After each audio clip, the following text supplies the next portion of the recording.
Hi class! Welcome back to our channel. So for today's video, our topic is all about solving logarithmic inequalities.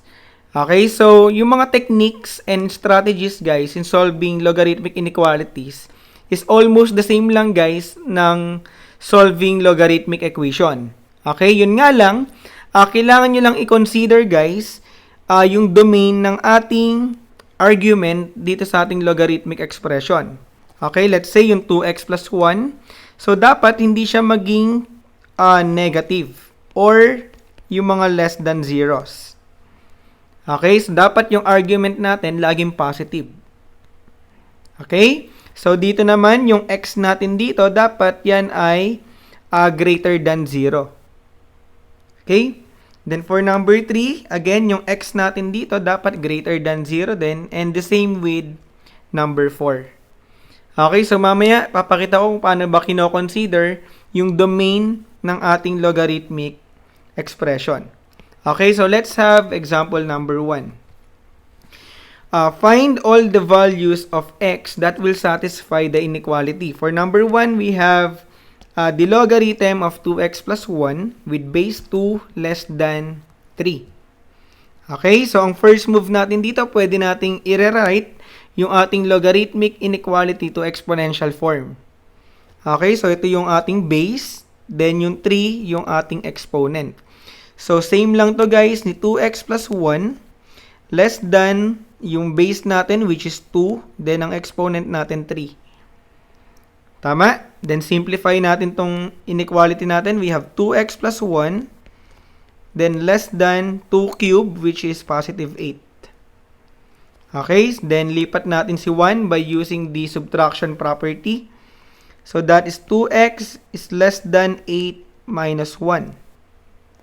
Then 8 minus 1, that is 7.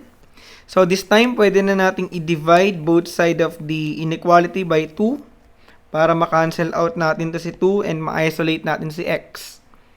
Tama? So ang x natin dito is less than 7 over 2. Nakuha guys?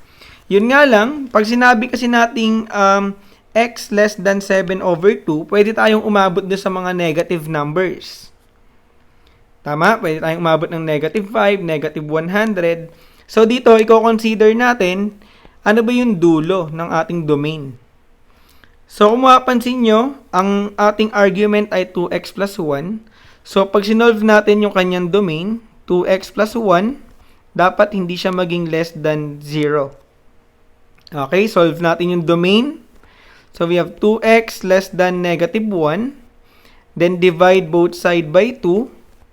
So ang x natin dapat hanggang less than negative 1 half lang. Okay, beyond that, magkakaroon na tayo ng negative argument. Tama? So paano natin isusulat yung final answer natin? So kopyahin nyo yan. We have x less than 7 over 2 but greater than negative 1 half. Okay, ibig sabihin, ang value ng x natin is from negative 1 half to 7 over 2. Nakuha guys?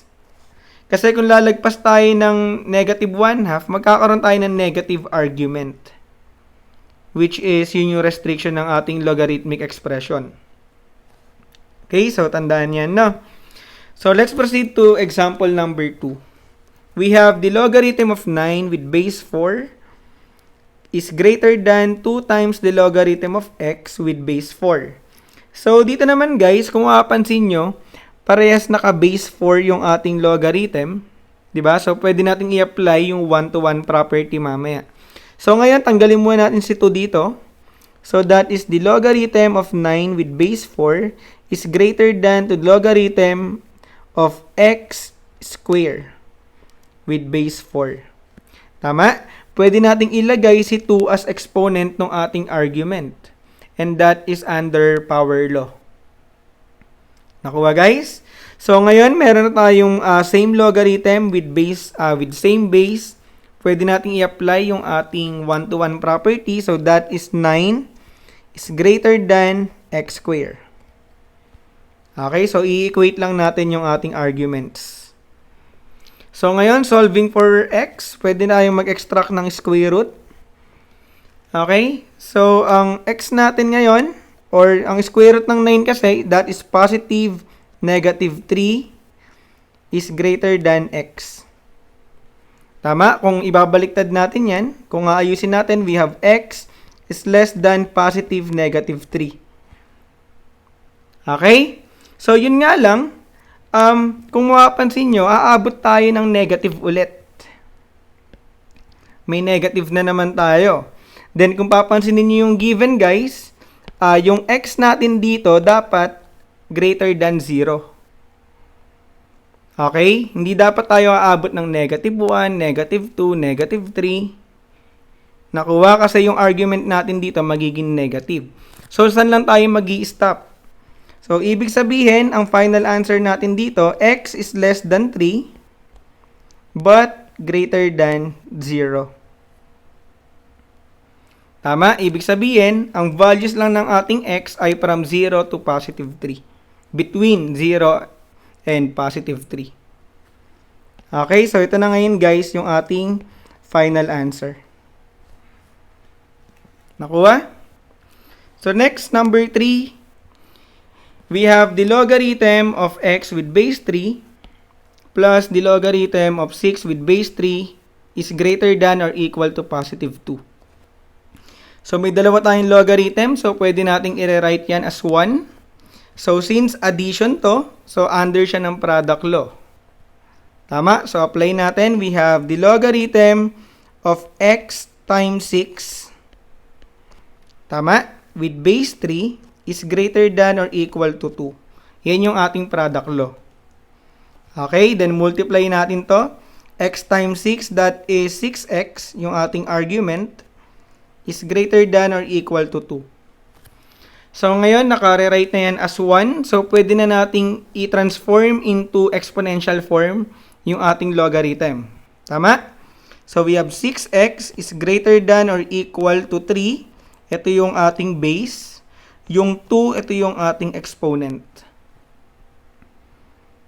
Okay? Then, simplify. We have 6x is greater than or equal to 3 square, which is positive 9. So, to solve for x, just divide both sides of the inequality by 6. So, makakancel na natin to. So, ang x natin is greater than or equal to 9 over 6, which is 3 over 2. Nakuha guys? So, ito na ngayon yung ating final answer. So, since naka-greater than tayo dito, ibig sabihin, hindi naman tayo aabot ng negative, no? Kasi pataas naman yung values ng ating x. Nakuha ba? So, hindi na natin kailangan i-consider pa yung ating domain. Next is number 4. We have the logarithm of x with base 3 minus 3 times the logarithm of 2 with base 3 is less than or equal to positive 1. So, dito, again, dalawa yung ating logarithmic expression. So, try nating i-rewrite yan as 1. So, first, tanggalin muna natin yung 3 dito sa ating parang coefficient ng ating logarithm. No? So, we have the logarithm of x with base 3 minus the logarithm of 2, then cube. Tama? Pwede nating i-apply yung ating power rule or yung power law ng ating logarithmic function. With base 3 less than or equal to 1. Then, yung 2 cube natin, that is equivalent to 8. Tama? 2 times 2 times 2 with base 3 is less than or equal to 1. So, this time, pwede na nating i-apply yung ating quotient law since minus yan. So, same lang to guys, ni logarithm of x over 8 with base 3 is less than or equal to 1. Nakuha? So, ngayon guys, itatransform natin yung ating logarithmic inequality to exponential form. Ito yung base. Then, yung 1, ito yung ating exponent. Okay, so we have x over 8 is less than or equal to 3 raised to 1, which is 3. So, multiply lang natin both sides of the equation or the inequality by 8 para ma-cancel out yan. So, meron na tayo guys na x is less than or equal to 3 times 8, that is 24. Okay, again, naka-less than tayo dito. Ibig sabihin, possible na yung x natin umabot ng negative. Tama?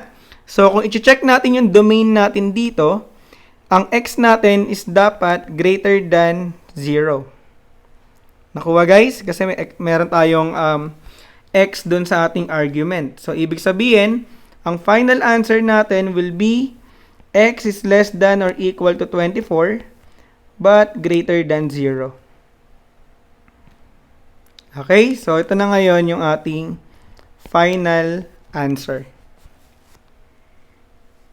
Nakuha guys?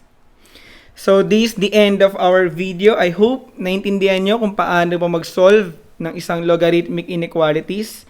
If you have questions or clarifications, kindly put them in the comment section below. Thank you guys for watching. This is Prof D. I'll catch you on the flip side. Bye!